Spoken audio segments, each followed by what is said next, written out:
اهلا بيكم يا جماعه في فيديو جديد. معاكم فادي لايف ستايل، وانا معاك عشان اي حاجه نظبطها مع بعض في شكلك او في ستايل لبسك او حياتك اليوميه عامه. النهارده اقولك على تريكات بسيطه قوي ازاي نختار الالوان في لبسنا، وازاي نعمل ماتشنج للالوان اللي عندنا من غير ما نشتري، وفي نفس الوقت تبقى شكلها حلو وتليق مع حاجات تانية وبرضه يبقى شكلها حلو. المشكله دي انا عارف ان بتقابلنا واحنا خارجين او واحنا بنشتري هدوم ومش عارفين اللون ده ينفع على حاجه عندنا ولا لا، او اللون ده يليق علينا ولا لا. عايز اقولك الموضوع سهل وبسيط وليه كذا حل.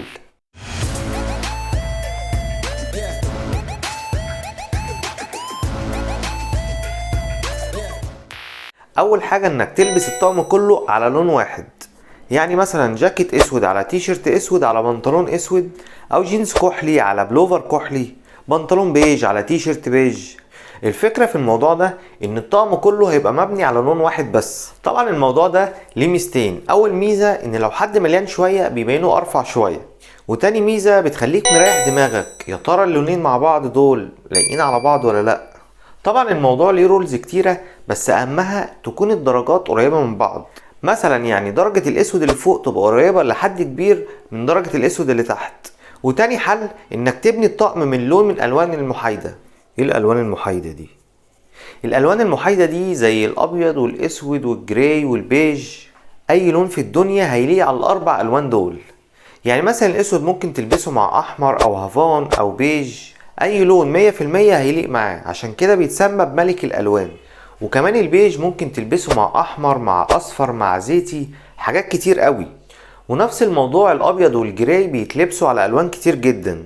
فانت كده باين الطقم كله على لون من الالوان المحايدة، فانت كده ضامن اي لون هتلبسه على الالوان دي هيبقى لايق عليهم 100%.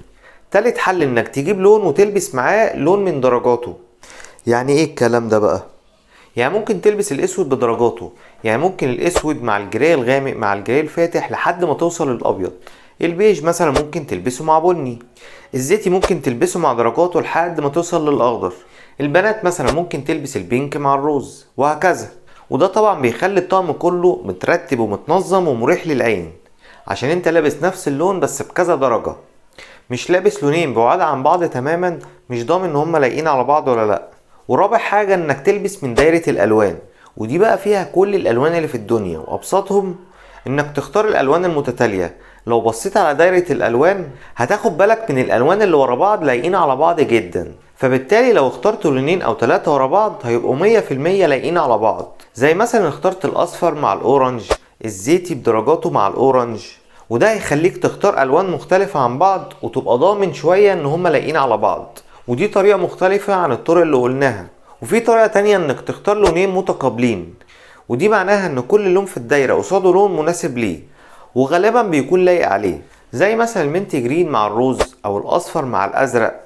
الطريقة دي صعبة شوية، لكن انت حاول تختار الالوان اللي تعرف تنسقها مع بعض. وخامس حاجة بقى الوان الطبيعة. انا واثق ان اول مرة هتسمع المعلومة دي، انك تختار الوان لبسك من الوان الطبيعة. اسرح بخيالك في الوان الطبيعة هتطلع اوتفيت تحفة، او اتفرج على صور وفيديوهات لمناظر طبيعية هتكتشف الوان عمرك ما هتتخيل ان هي تمشي مع بعض اصلا. يعني مثلا الاسود والجراي والابيض، او الاسود في الاورنج، او الاصفر في البيج. وعايز اقولك دي اكتر طريقة انا شخصيا بحبها. وبس كده، وده اول فيديو من سلسلة فيديوهات الفاشون، وان شاء الله نكمل في الفيديوهات اللي جاية.